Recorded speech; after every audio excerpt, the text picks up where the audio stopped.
ज्योतिष क्या है और इसके बारे में बहुत अलग अलग लोगों के विचार हैं, धारणाएं हैं और वो हम लोग अलग अलग समय पर बताते रहते हैं।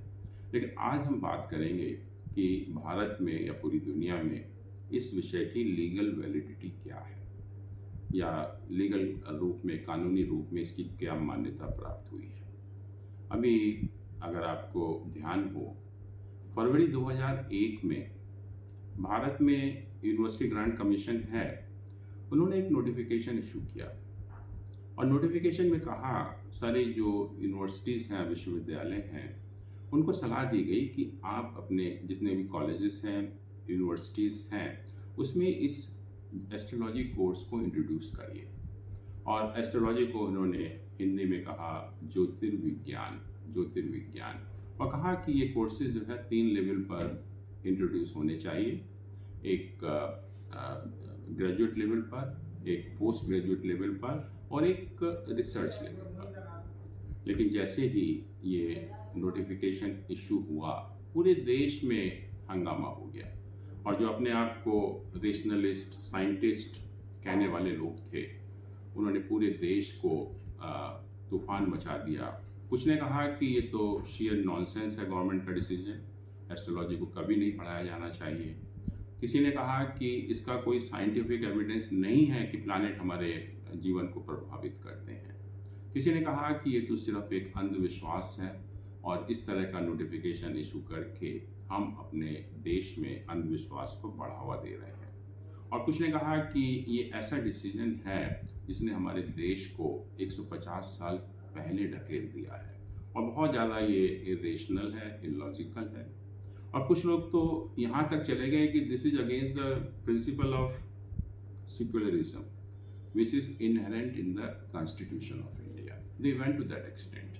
और ये सब लोग, जो लोग थे, उनको ज्योतिष के बारे में कुछ भी ज्ञान नहीं था। बहुत एक दुख होता है कि जब ऐसे लोग ज्योतिष के बारे में उसकी बुराई करते हैं, जो लोग बिना ज्ञान प्राप्त किए जब ऐसी बातें करते हैं, तो वाकई में एक बहुत एक वो भी भारत में जहाँ से इस नॉलेज को जो वेदों से हमें प्राप्त हुई है, जिसको हमने दिव्य ज्ञान कहा, वो प्राप्त हुआ है और बिना उसको सोचे समझे, बिना पढ़े हुए, बिना उसका ज्ञान प्राप्त करे हुए हम इस तरह की उल्टी सीधी बातें करना शुरू कर देते हैं। और फिर क्या हुआ उसके बाद? अप्रैल 2001 में कोई थे डॉक्टर भार्गव, उन्होंने आंध्र प्रदेश हाई कोर्ट में एक रिट ऑफ मैंडेमस फाइल किया और कहा कि इस नोटिफिकेशन पर इमीडिएटली स्टे लगाना चाहिए। और आंध्र प्रदेश हाई कोर्ट में 2 जजेस की बेंच थी, वहाँ सुनवाई हुई इस केस की और काफ़ी सुनने के बाद वहाँ पर ये डिसमिस कर दिया गया। उन्होंने कहा कि जो यूनिवर्सिटी ग्रांट कमीशन का डिसीजन है उसमें हम बिल्कुल भी इंटरफेयर नहीं कर सकते और ये जो इशू है this should be left to the UGC expert committee. लेकिन लोग शांत नहीं हुए। Immediately they filed SLP in Supreme Court of India और मई 24 में ये फिर एक 2 जजेस की बेंच थी सुप्रीम कोर्ट में, वहाँ पर सुनवाई हुई और सुनवाई होने के बाद मई 24 में उनका डिसीजन आया। 2004 में जो है ये डिसीजन आया। और आपको ताज्जुब होगा कि उस जजमेंट में क्या कहा गया। मैं अगर आपको बताऊं तो आप वाकई में ताज्जुब करेंगे कि ये कैसा डिसीजन है या क्या कहा गया इसके बारे में जो है। तो सबसे पहले तो ये कहा कि ये जो सब्जेक्ट है ज्योतिष का, this is being taught, this is being included in the syllabus of even the universities of the western countries. ये जो सब्जेक्ट है बहुत सारे वेस्टर्न कंट्रीज में पढ़ाया जा रहा है। It is a subject of study. तो भारत में इसको पढ़ाने में क्या समस्या है? और दूसरा ये कहा कि एस्ट्रोलॉजी क्या है। एस्ट्रोलॉजी में हम लोग ग्रहों के बारे में बात करते हैं, सूर्य चंद्रमा के बारे में बात करते हैं, या हम कहें कि एस्ट्रोनॉमी के बारे में बात करते हैं। और ज्योतिष जो है this is an interpretation of astronomy. और जब हम एस्ट्रोनॉमी को प्योर साइंस मानते हैं और एस्ट्रोलॉजी उसी के ऊपर बेस्ड है, तो कहा कि this is also a study of science at least to some extent. कुछ हद तक तो साइंस ही है, क्योंकि ये हमारे एस्ट्रोनॉमी का इंटरप्रिटेशन है, ये सुप्रीम कोर्ट ने कहा। उसके बाद भी शांति नहीं हुई।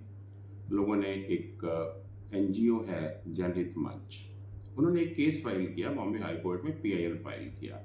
ये पीआईएल फाइल किया गया था 3 फरवरी 2011 को। और उन्होंने कहा कि ये जो ज्योतिष है, वास्तुशास्त्र है, न्यूमरोलॉजी है, टैरो है, ये जितने भी सारे सब्जेक्ट हैं, ये drug and magical remedies act 1954 जो इंडिया का है उसमें फॉल करते हैं, और इसीलिए किसी को भी इन सब्जेक्ट की प्रैक्टिस करना अलाउड नहीं होना चाहिए। और इसकी भी सुनवाई हुई, और इसका जो डिसीजन आया, उसने बॉम्बे हाई कोर्ट ने कहा कि ये जो केस है सुप्रीम कोर्ट ऑलरेडी सुन चुकी है, और सुप्रीम कोर्ट ने कहा कि astrology is a science, this is what Bombay high court said actually, तो इसलिए इसके ऊपर हम रोक नहीं लगा सकते। और उन्होंने इसका एक उस टाइम जब सुप्रीम कोर्ट में केस की सुनवाई हो रही थी, तो गवर्नमेंट ऑफ इंडिया ने एक एफिडेविट फाइल किया था, ड्रग कंट्रोल ऑफ इंडिया जो कि गवर्नमेंट ऑफ इंडिया का ऑफिसर है, कंसर्न ऑफिसर, उन्होंने एक एफिडेविट फाइल किया था। और क्या कहा था उस एफिडेविट में? उस एफिडेविट में गवर्नमेंट ऑफ इंडिया ने कहा कि astrology is a 4000 year old trusted science and same does not fall under the drugs and magical remedies act 1954। इसलिए हम इसके ऊपर बिल्कुल भी रोक नहीं लगा सकते, और जो भी यूनिवर्सिटी चाहे, जो भी कॉलेज चाहे, वो इसको इंट्रोड्यूस कर सकता है। और हुआ भी यही कि जो हम लोग एक्सपेक्ट कर रहे थे कि अवेयरनेस आनी चाहिए, एक हर कॉलेज में, स्कूल में इसको एक विषय बनाया जाना चाहिए, वो तो नहीं हुआ। लेकिन अब जो है उसका असर ये हुआ कि बहुत सारी यूनिवर्सिटीज़ हैं, उन्होंने इसको पढ़ाना शुरू किया, कोर्सेज इंट्रोड्यूस करने शुरू हुए। और बहुत सारी यूनिवर्सिटीज़ को हम जानते भी हैं, जैसे बनारस हिंदू यूनिवर्सिटी है, दिल्ली में लाल बहादुर शास्त्री यूनिवर्सिटी है, राजस्थान में मेवाड़ यूनिवर्सिटी है, राजस्थान में जैन विश्व भारती है। और सबसे अच्छी बात है कि अभी करीब 3 साल पहले जो Indira Gandhi national open university है, भारत की सबसे बड़ी यूनिवर्सिटी, उन्होंने भी एस्ट्रोलॉजी, एमए एस्ट्रोलॉजी के कोर्सेज इंट्रोड्यूस किए हैं। और उसमें मैं भी एक एकेडमिक काउंसलर हूँ, इसलिए मैं जानता भी हूँ इसके बारे में। और इसके अतिरिक्त जैसे all India federation of astrological societies है, जो हम लोग बहुत सालों से इस विषय का ज्ञान दे रहे हैं और एक अवेयरनेस क्रिएट कर रहे हैं कि हर व्यक्ति को इसका ज्ञान हो और इसका लाभ उठाए। बहुत से लोग आते हैं हम लोगों के पास, अभी भी बता रहा हूँ, जो कि हर व्यक्ति कंसल्ट भी करता है, लेकिन कहते हैं कि हम रात को आएंगे, हम दिन में नहीं आना चाहते। बहुत दुख होता है कि अभी भी इनको शर्म आती है एस्ट्रोलॉजी के कंसल्ट करने के लिए। तो जब ये अभी शुरुआत हुई है, बहुत अच्छे लोग, पढ़े लिखे लोग ज्योतिष सीख रहे हैं, बहुत से विदेशी लोग भी सीख रहे हैं, और जो भी अब संस्थाएं हैं, यूनिवर्सिटीज़ हैं जिन्होंने कोर्सेज इंट्रोड्यूस किए हैं, तो धीरे धीरे जो पढ़े लिखे लोगों में एक अवेयरनेस आ रही है और लोग इन्होंने इसका इस्तेमाल करना भी शुरू कर दिया। बहुत एक प्रोडक्टिव यूज़फुल मैनर में इसका इस्तेमाल कर रहे हैं। तो ये इसकी लीगल वैलिडिटी है, इसको पूर्ण रूप से कानूनी मान्यता है, और जो भी इसको पढ़ाना चाहता है वो पढ़ा सकता है।